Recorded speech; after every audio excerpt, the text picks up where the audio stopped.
Voilà, on va lire un texte dans l'Apocalypse au chapitre 19. On va lire les 10 versets et ensuite je vais vous parler sur un mot, c'est une réflexion sur le mot Alléluia. Et vous allez comprendre que ce mot a une connotation tellement puissante que nous devrions le prononcer un peu plus souvent. Voilà. Après cela, j'entendis dans le ciel comme une voix forte d'une foule nombreuse qui disait « Alléluia ! Le salut, la gloire et la puissance sont à notre Dieu, parce que ses jugements sont véritables et justes. Car il a jugé la grande prostituée qui corrompait la terre par son impudicité, et il a vengé le sang de ses serviteurs en le redemandant de sa main. Et ils dirent une seconde fois, Alléluia! Et sa fumée monte au siècle des siècles. Et les 24 vieillards et les 4 êtres vivants se prosternèrent et adorèrent Dieu assis sur le trône en disant Amen, Alléluia. Et une voix sortit du trône disant Louez notre Dieu, vous tous ses serviteurs et servantes, vous qui le craignez, petits et grands. Et j'entendis comme une voix d'une foule nombreuse, comme un bruit de grosses eaux et comme un bruit de fort tonnerre disant Alléluia, car le Seigneur notre Dieu Tout-Puissant est entré dans son règne. Jouissons-nous et soyons dans l'allégresse et donnons-lui gloire, car les noces de l'agneau, vous vous rendez compte, c'est formidable, sont venues et son épouse s'est préparée, c'est son église là, Et il lui a été donné de se revêtir d'un fin lin éclatant, pur, car le fin lin, ce sont les œuvres justes des saints. Et l'ange me dit, écris, heureux ceux qui sont appelés au festin des noces de l'agneau. Et il me dit, ces paroles sont les véritables paroles de Dieu. Et je tombai à ses pieds pour l'adorer. Mais il me dit, garde-toi de le faire, je suis ton compagnon de service et celui de tes frères qui ont le témoignage de Jésus. Adore Dieu, car le témoignage de Jésus est l'esprit de la prophétie. Amen. Je voulais vous dire ce matin quelque chose qui est quand même très important. Vous avez certainement remarqué avec moi combien il y a des mots qui appartiennent au langage religieux, qui sont employés par les gens de ce monde pour exprimer un sentiment de joie ou de tristesse. Souvent on entend « Oh my God !» C'est pas pour autant que les gens sont des véritables croyants. Hein. Il y en a qui disent même « Oh doux Jésus !» Il y en a qui vont même dire « Sainte Marie, Mère de Dieu !» Ça ne veut pas dire que ces gens-là ont vraiment la foi. Ça veut dire simplement qu'ils ont pris des mots qui appartiennent au langage de la spiritualité chrétienne et ils l'emploient pour exprimer une émotion, qu'elle soit une émotion de joie. Il en est de même donc du mot Alléluia qui n'échappe pas lui aussi à ces expressions populaires et profanes. Il n'est pas rare d'entendre dans la bouche des non-croyants et peut-être même parfois dans la bouche des croyants, des Alléluia lors de la réussite d'un examen. Waouh, mais Alléluia, j'ai eu mon bac. Ça ne veut pas dire que la personne qui a 17 ans et qui a son bac est vraiment une chrétienne extraordinaire. Ça veut dire simplement qu'elle ne trouve pas d'autres mots pour dire c'est super, j'ai eu mon bac. Hein? Il y en a qui saluent un week-end de détente en disant « Waouh, je vais pouvoir me baigner, aller à la mer et me reposer. Alléluia !» Voilà, les gens parlent comme ça, on entend ça pratiquement tous les jours. Il y a aussi des Alléluia à l'occasion de la sortie d'un film attendu. Il y a des gens qui attendent des mois, et lorsque le film est là, ils sont tellement excités qu'ils disent « Alléluia, Alléluia !» Mais ça n'a rien à voir avec une adoration à Dieu. Ou encore, certains salut par un grand Alléluia la venue d'une star de la chanson.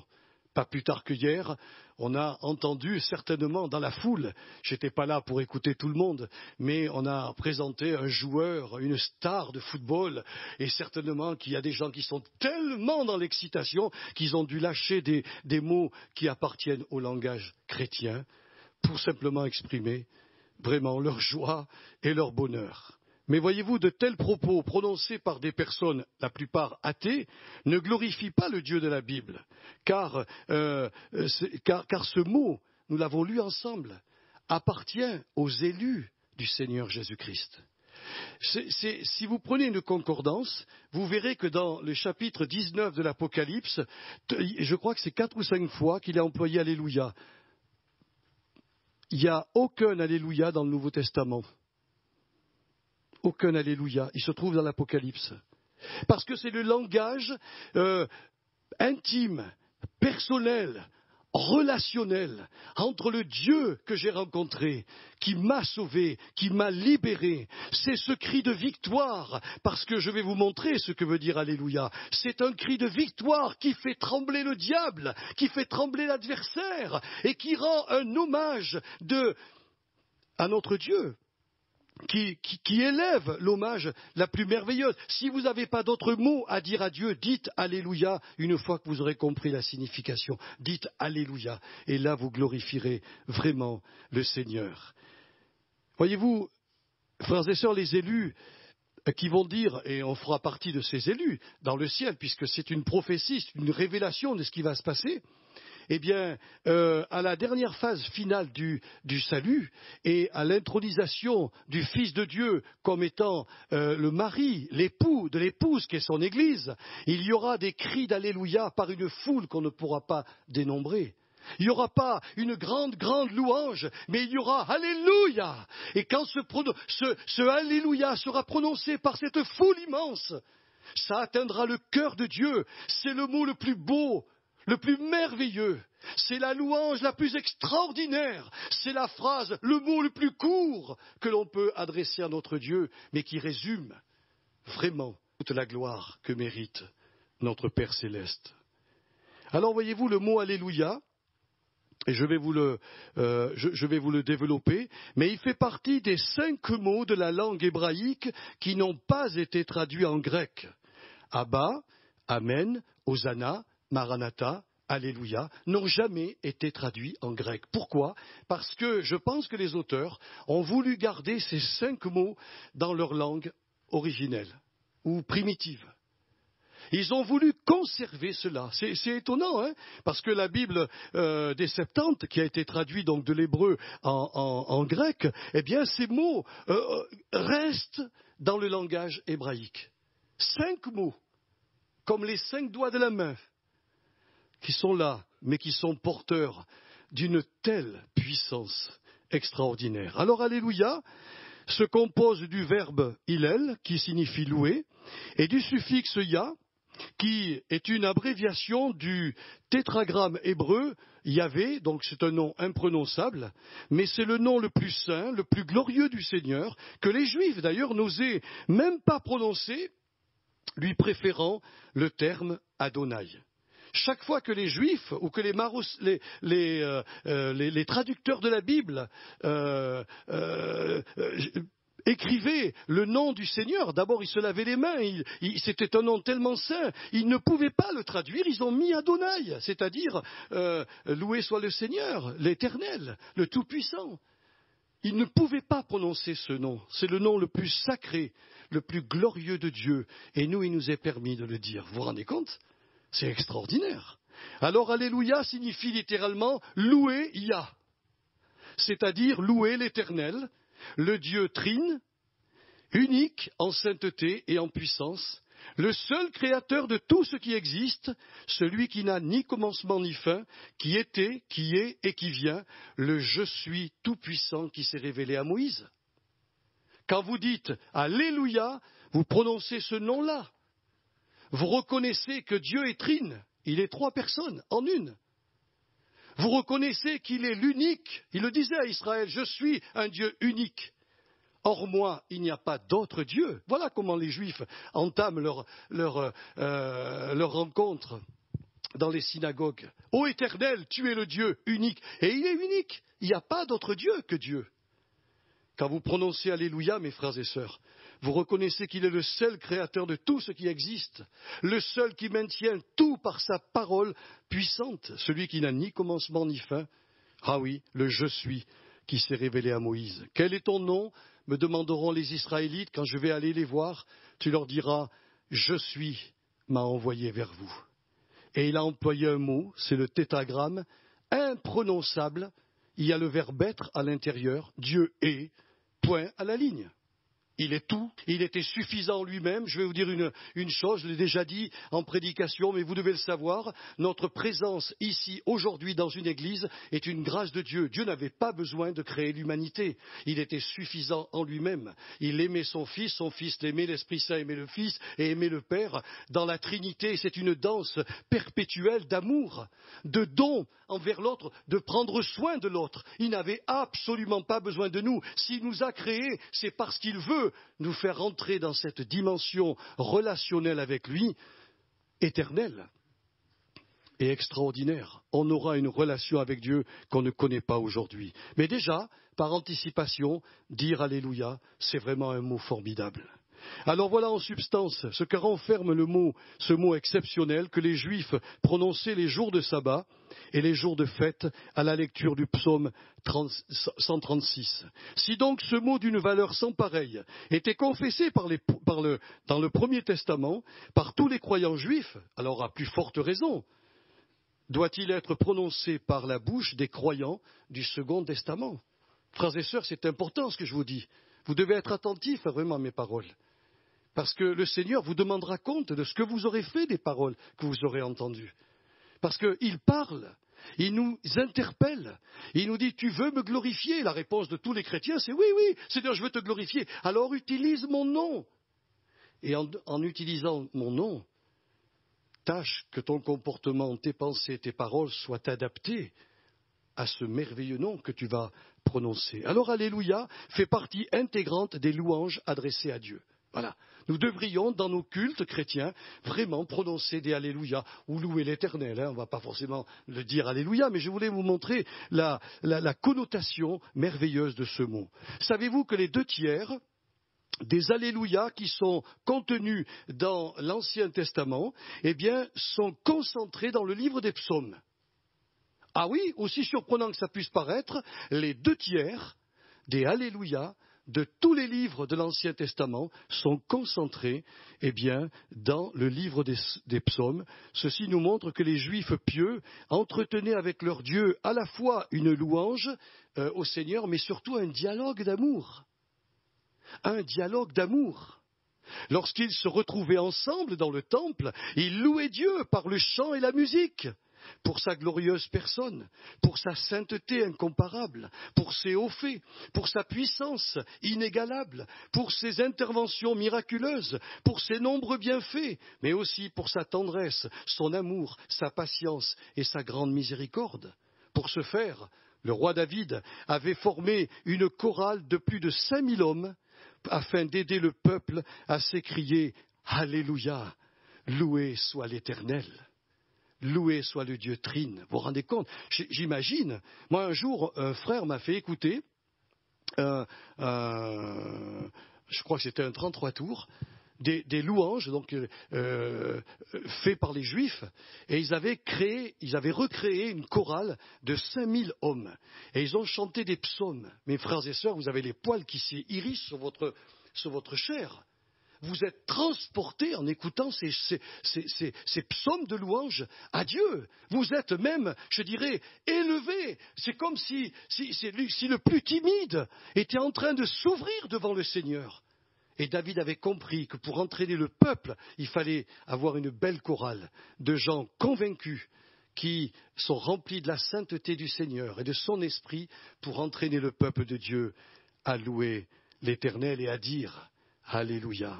Voilà, mes frères et mes sœurs, ce que devrait être l'atmosphère de nos rencontres évangéliques, comme nous le conseille l'auteur de la lettre aux Hébreux, par lui, par Jésus, offrons sans cesse. Notez, les mots ne sont pas mis n'importe comment. Sans cesse à Dieu, un sacrifice de louange, c'est-à-dire le fruit de lèvres qui confessent quoi?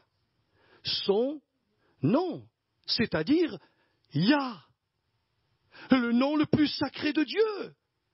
Et quand vous prononcez Jésus, évidemment qu'il est associé à ce nom le plus sacré. Parce que Jésus, vous savez ce qu'il a fait quand il était sur la terre? Il a dit « Je suis le pain de vie. Je suis la résurrection. Je suis Yahvé. Je suis Yahvé. » Tous ceux dans les religions que nous côtoyons, enfin les gens qui font des publicités pour d'autres religions humaines, nient l'existence de Jésus-Christ comme étant Dieu tout-puissant. Mes frères et sœurs, c'est le plus grand péché qu'on peut commettre devant le Seigneur, parce que Jésus est Dieu. Bien sûr qu'il a été engendré, il n'a pas été créé. Il est sorti de Dieu. Or, tout ce qui sort de Dieu est Dieu. Moi, mes enfants, ils sont de moi. Ils ne sont pas de quelqu'un d'autre. Tout mon tempérament, toutes mes cellules, tout ce que j'étais sont passés chez mes enfants. Mes enfants sont de moi. Ils s'appellent d'ailleurs Loubia. Ils n'ont pas un autre nom. On a donné le nom à Jésus parce que ça voulait dire sauveur, mais en réalité, on aurait pu lui dire « Oh Dieu incarné dans la chair humaine ». Et oui, Thomas a eu cette révélation. Lui qui était, soi-disant, le plus grand incrédule de la planète, je comprends sa façon de réagir. À l'époque, la résurrection, c'était un non-sens. C'était pas possible, et c'était même pas souhaitable pour les Juifs qu'un corps ressuscite, puisque pour eux, et comme pour les Grecs, le corps était la pire des choses. C'est lui qui nous entraînait que dans le malheur. Et voilà pas que Jésus meurt et il ressuscite avec son corps, mais ils n'y croyaient pas. Et quand Thomas lui a dit, si je vois pas, moi, de mes yeux, les trous dans ses mains et dans son côté, non, je peux pas confesser ça. 8 jours après, Jésus est venu, il s'adresse à lui, il lui dit « Viens Thomas ». Il a mis ses mains dans ses trous, il a mis sa main dans son côté, et qu'est-ce qu'a fait Thomas? Il est tombé. Et vous savez la confession qu'il a faite? Vous connaissez votre Bible? La confession de Thomas, mon Seigneur et mon Dieu. Alors, si vous croyez que Jésus-Christ est Dieu, vous glorifiez le Père. Si vous doutez que Jésus-Christ soit Dieu, ou si vous pensez qu'il est un homme ultra parfait ou un ange hyper parfait, eh bien vous faites Dieu menteur. Et vous avez dans votre cœur l'esprit de l'Antichrist, c'est tout. Et voilà, nous, chrétiens, on a reconnu qu'il était pleinement Dieu. Alors, la louange devrait faire partie de nos églises évangéliques. Tu peux nous mettre le psaume 148 ? Le psaume 148, c'est une invitation de toute la terre à crier Alléluia. Alors, vous voyez, on l'a traduit par l'Éternel, mais ça veut dire Alléluia. Alléluia, louez l'Éternel du haut des cieux. Alléluia dans les lieux élevés. Je traduis. Alléluia, vous tous ces anges. Alléluia, vous toutes ces armées. Alléluia, soleil et lune. Alléluia, vous toutes étoiles lumineuses. Louez-le, cieux des cieux, et vous, ô qui êtes au-dessus des cieux, qui louent le nom de l'Éternel, car il a commandé, et ils ont été créés. Il les a affermis pour toujours et à perpétuité. Il a donné des lois, et il ne les violera point. Alléluia, du bas de la terre, monstres marins, et vous tous, abîmes. Feu et grêle, neige et brouillard, vent impétueux, qui exécutez ses ordres. Montagnes et toutes les collines, arbres fruitiers et tous les cèdres, animaux et tout le bétail, reptiles et oiseaux ailés, rois de la terre et tous les peuples, princes de tous les juges de la terre, jeunes hommes et jeunes filles. Ah, il y en a des jeunes hommes et des jeunes filles ce matin. Vieillards, il y a des vieillards, il y a des enfants.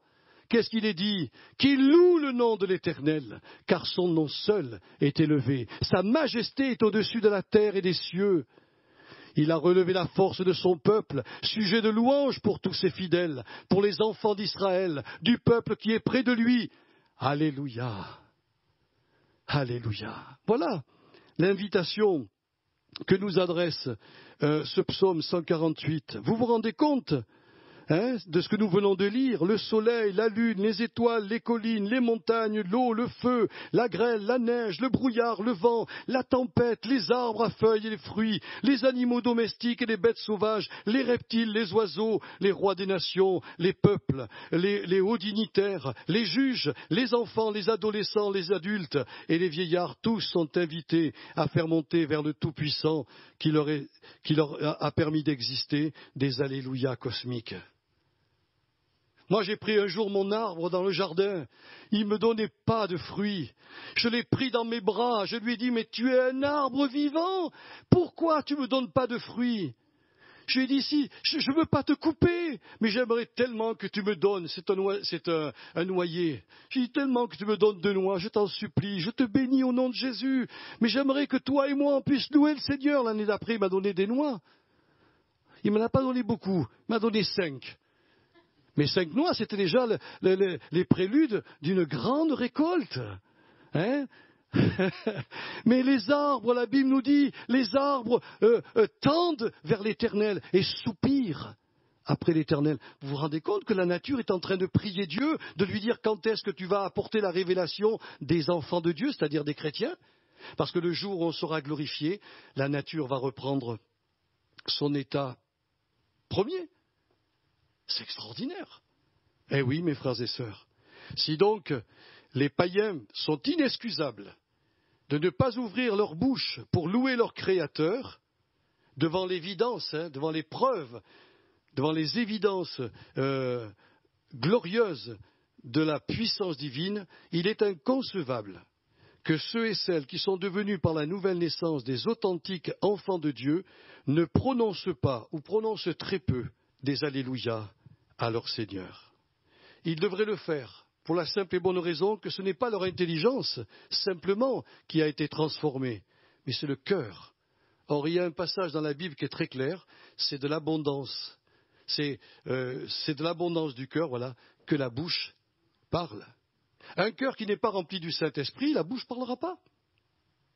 Mais un cœur qui est plein de Jésus, la bouche ne pourra pas faire autrement que de lui dire « je te donne, je te rends ». Vous savez, on rend grâce. Si je rends grâce, c'est que je l'ai reçu. Enfin, je ne sais pas comment vous comprenez ça. Rendre grâce, ce n'est pas simplement de faire des prières ou des louanges. J'ai reçu la grâce de Dieu et comme mes poumons prennent de l'air et puis relâchent l'air, eh ben je relâche la grâce pour aller vers le Seigneur, afin qu'il m'accorde encore plus de grâce. Et puis je lui rends la grâce et il m'accorde encore une dose de grâce supplémentaire. Jamais la grâce de Dieu ne pourrit, jamais. Tous les matins, les bienfaits de l'Éternel se renouvellent sur ses enfants. Il nous accordera demain matin une nouvelle grâce et on se lèvera et toute la journée on lui rendra la grâce.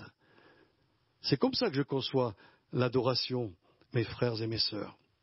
Et je voudrais terminer ce matin par un deuxième point qui est concentré dans le mot Alléluia, c'est que nos Alléluia dénotent aussi notre confiance envers notre Créateur. En effet, lorsque les Israélites pieux vivaient des situations difficiles, comme au temps de la famine, des persécutions, des jugements divins, des déceptions, des maladies ou toute autre peine, non seulement ils exposaient leur détresse devant leur Dieu par des prières d'intercession, de lamentation, voire même d'imprécation. Quand vous lisez les psaumes, vous êtes surpris de voir que parfois, les psalmistes, ils sont virulents, Ils sont vraiment virulents. Je dis, mais j'oserais jamais dire ça. Mais pourquoi ne pas ouvrir son cœur entièrement devant Dieu? Mais il y a une chose que j'ai remarquée, c'est que tous, à la fin de leur prière, ils terminaient plutôt leur prière par des Alléluia, c'est-à-dire des louanges, démontrant ainsi leur confiance inébranlable en celui dont ils réclamaient l'intervention souveraine dans leur vie. Je vous l'ai raconté il y a quelques mois de cela. Mais les archéologues ont découvert, dans les tombes juives, ils ont découvert des petites fioles, pas très grandes, qui étaient là, à côté des cadavres. Ils se sont dit, mais pourquoi il y a ces petites fioles et à quoi servaient-elles? Et en faisant des recherches, ils se sont aperçus que les Israélites pieux, qui vivaient dans des fois des épreuves très difficiles, avaient beaucoup de larmes. Alors ils avaient pris l'habitude de prendre cette petite bouteille, fiole, et y récupérer leurs larmes, parce qu'ils avaient l'intention, en entrant au ciel, de dire au Seigneur, regarde comme on a pleuré. C'est incroyable. Donc ils croyaient à la résurrection, ils croyaient à l'éternité, et ils pensaient vraiment dire à Dieu, regarde comme on a pleuré. Mais vous voyez, dans tous les psaumes, il faut reconnaître que ces psaumes de supplication et de lamentation se terminent toujours. Si vous reprenez votre Bible, vous en ferez l'expérience par le mot Alléluia. C'est-à-dire louer Yah, louer le Dieu unique dans sa personnalité sainte, dans sa glorieuse Trinité, dans sa sainteté. Ils avaient confiance. Oui, on en bave. Oui, on a des difficultés. Oui, on intercède. Oui, on pleure devant toi. Oui, on en a ras-le-bol, Seigneur. Oui, oui. Mais on crie Alléluia parce que nous avons confiance que tu es un Dieu qui entend la prière et répond à la prière. Je me souviens, mes bien-aimés frères et sœurs, d'avoir eu en main la Bible de ma grand-mère.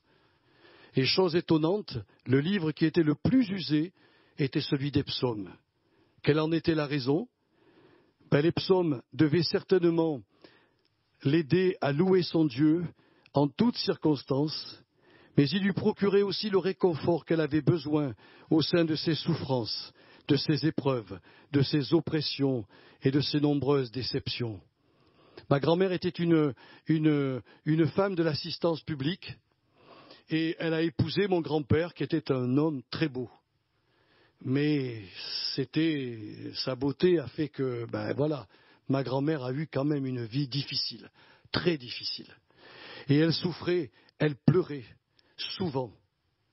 Et les psaumes ont été pour elle le livre de la louange et du réconfort. Elle mettait sa confiance en Dieu et elle a toujours été gardée, toujours été protégée.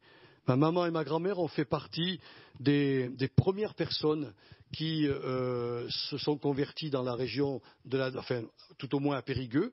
Et donc ça remonte à loin, je vous parle parce que quand je suis né, ma maman m'a appelé Joël, donc le nom d'un prophète, et en disant au Seigneur, pendant 20 ans, elle a prié avec ma grand-mère, sauve notre petit, sauve notre petit. Oh, la prière n'était pas longue, hein. Sauve notre petit. À force de l'avoir répété, le Seigneur a dit, je vais quand même les exaucer. Et à 22 ans, j'ai été sauvé, que son nom soit vraiment béni. Mais par la méditation des psaumes, ma grand-mère avait découvert quelque chose qui est vrai, c'est que tout ce qui est consacré à Dieu fait l'objet de soins spéciaux de sa part. Et pour vous démontrer que ce que je vous dis est vrai, parce que vous êtes sanctifiés, c'est-à-dire vous êtes mis à part. Et Dieu a un regard sur vous que vous ne pouvez pas soupçonner. Le docteur Derek a rappelé justement ce passage qui se situe dans le livre de Daniel, au chapitre 5, les 5 ou 6 premiers versets. C'était le roi Belshazzar qui a fait un banquet immense, qui a duré certainement plusieurs jours. Il a invité tous les hauts dignitaires de son palais, de sa puissance souveraine. Il avait hérité de tout ce royaume. Et voilà pas qu'il leur a donné du vin, qu'il leur a donné des mets succulents. Ils ont bu et ils ont mangé à plus qu'on pouvait l'imaginer.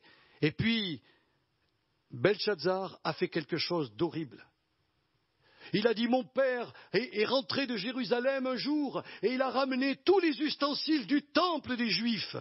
Allez nous chercher les coupes, allez nous chercher les plateaux et buvez du vin dans les coupes du temple de l'Éternel. Et tous les convives ont fait cela, évidemment, quand il y en a un qui a l'autorité, les autres suivent comme des moutons. Ils ont tous bu dans les coupes qui avaient été consacrées à l'Éternel. Vous savez ce qui s'est passé? Oh, relisez cette histoire, elle est extraordinaire. Une main divine est apparue. Les doigts d'une main ont écrit sur le mur, pesez, pesez, comptez. Personne n'a pu traduire au roi. Tous les astrologues, tous les magiciens de l'époque n'ont pas pu traduire cette signification. Qu'est-ce que ça veut dire? Daniel est venu et il lui a dit, je vais te donner la traduction du Seigneur. Et la traduction était la suivante. Tu as été pesé, tu as été trouvé léger devant Dieu. Et ce que tu as fait là, en touchant les ustensiles consacrés à l'Éternel, tu as touché à ce qu'il y avait de plus sacré. Ta vie est arrivée à son terme. Dans la nuit, la Bible nous dit que Belshazzar est mort. Et son royaume a été divisé comme Dieu l'avait d'ailleurs annoncé. Les Mèdes et les Perses sont arrivés. Voyez, mes frères et sœurs, ce qui est important de relever, c'est que tout ce qui appartient à Dieu, tout ce qui est consacré à Dieu, le Seigneur va veiller sur ces choses. Personne ne peut impunément vous faire du mal. Même pas le diable, même pas les démons. Même si Dieu permet que vous soyez attaqués, Dieu va veiller sur votre vie.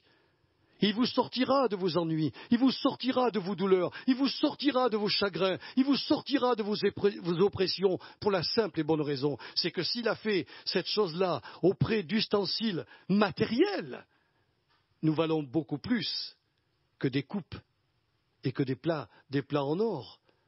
Aux yeux de Dieu, nous sommes sacrés. Nous sommes le troupeau de son pâturage. Et j'ai trouvé un verset dans les Chroniques 16, versets 18 à 22, je vous donne la référence pour ceux qui notent, c'est que le Seigneur a dit « Ne touchez pas à mes oins ». Et les oins, ce sont ceux et celles qui ont reçu l'Esprit Saint, ceux et celles qui se sont convertis. À partir du moment où nous nous sommes convertis, nous sommes des oins du Seigneur. Et je peux vous le dire parce que lorsqu'on a appelé pour la première fois les disciples des chrétiens, c'était une moquerie. Littéralement, ça voulait dire « Oh, regardez les pommadeux, ceux qui sont pleins d'huile, ceux qui sont comme le Christ ». Et oui, chrétien, ça veut dire comme le Christ. Le Christ était consacré, personne ne pouvait le toucher. Vous êtes consacrés, personne ne peut vous toucher. Personne ne peut vous utiliser, personne ne peut vous maudire impunément, personne ne peut vous faire du mal impunément. Je le crois sincèrement. Oui, ne touchez pas à mes oins, dit le Seigneur, et il a rajouté, et ne faites pas de mal à mes prophètes, c'est-à-dire aujourd'hui dans la Nouvelle Alliance, à tous ceux qui annoncent son évangile. Tous ceux qui annoncent sa parole, que ce soit par prophétie, par prédication, par enseignement. Ne touchez pas, ne faites pas de mal à mes prophètes. Pourquoi? Parce que nous sommes consacrés. C'est tout. Et comme nous sommes consacrés, Dieu fera comme au temps de Belshazzar. Si on outrepasse les commandements du Seigneur, eh bien le Seigneur va venir venger. Il est le vengeur. Hein. Il viendra protéger aussi. Je sais pas, moi ça m'a réconforté. Hein. Je me suis dit, mais c'est extraordinaire. Je suis consacré. La Bible nous dit que nous sommes saints. Saint, ça ne veut pas dire parfait. Vous voyez, beaucoup de chrétiens ne connaissent pas certains mots de la Bible et ils se disent quelqu'un qui est saint, c'est quelqu'un qui est parfait. Non, ça ne veut pas dire ça. Saint, ça veut dire simplement mis à part du monde profane. Voilà. Les gens du monde vivent comme ils l'entendent, mais notre maison, je pense à ceux qui sont en train de faire bâtir leur maison, mais faites-la consacrer par une prière du couple pastoral, parce que vous allez habiter dans une maison consacrée, une maison sainte. Personne ne pourra venir dans cette maison et produire des choses mauvaises. Il faut la donner au Seigneur, comme nous avons donné nos vies. Quand nous sommes fait baptiser, on lui a dit, Seigneur, on t'appartient maintenant. Vous savez, le Saint-Esprit, il nous a dit qu'il nous a scellés de son sceau. Quand je suis allé chez le notaire, et vous allez connaître la même chose, chez le notaire, qu'est-ce qui s'est passé? Le notaire a mis un tampon sur les papiers que j'ai signés, et la maison nous appartient avec Chantal. C'est notre propriété, enfin la propriété de Dieu, dont nous sommes les gérants, si je comprends bien la Bible. Voilà. Mais ça nous appartient, frères et sœurs. Alors quand je pars en vacances, quand je m'absente, je dis Seigneur, ne prends pas soin de ma maison. Je dis Seigneur, prends soin de ce qui est consacré à toi. Et le Seigneur gardera et protégera ce qui lui est consacré. Alors soyons donc sans crainte, car le Seigneur nous a rachetés à grand prix, et il ne permettra que personne, ni aucune circonstance, ne nous sépare de lui. Même si le diable, parfois, réclame certains d'entre nous pour les cribler comme le froment, n'oubliez jamais que la Bible nous dit que Jésus va intercéder en leur faveur auprès de Dieu, afin que leur foi ne défaille point, car nous sommes le troupeau de son pâturage. Alors que ce soit par la louange, que ce soit par la prière, une prière spécifique, crions à plein gosier, loué soit l'Éternel. Alléluia! Alléluia, on se lève et on prie, on remercie le Seigneur. Père Saint, Merci pour ta parole qui est la vérité. Et ta parole nous donne toujours un encouragement. Seigneur, oui, ce matin, dans nos vies personnelles comme dans la vie de la communauté, nous osons prononcer ce mot merveilleux de Alléluia. Alléluia au Dieu trois fois saint, au Dieu unique, créateur du ciel et de la terre. Alléluia, celui qui est merveilleux, qui est le commencement et la fin, celui qui était, qui est et qui vient. Le je suis qui s'est révélé à Moïse, le fait de prononcer par notre bouche Alléluia, c'est le mot le plus beau qui vient dans ton cœur et qui te réjouit. Oh, que ton peuple, que tes enfants ce matin réalisent le privilège qu'ils ont et que, en prononçant ce mot dans la foi, tout leur être soit envahi de la présence du Saint-Esprit. Je bénis tes enfants ce matin et je bénis ceux qui écouteront ce message pour qu'ils réalisent que le Alléluia n'est pas simplement une expression de louange, mais c'est aussi une manifestation de confiance envers toi. Que ton beau nom soit béni, ô Éternel. Alléluia, Alléluia.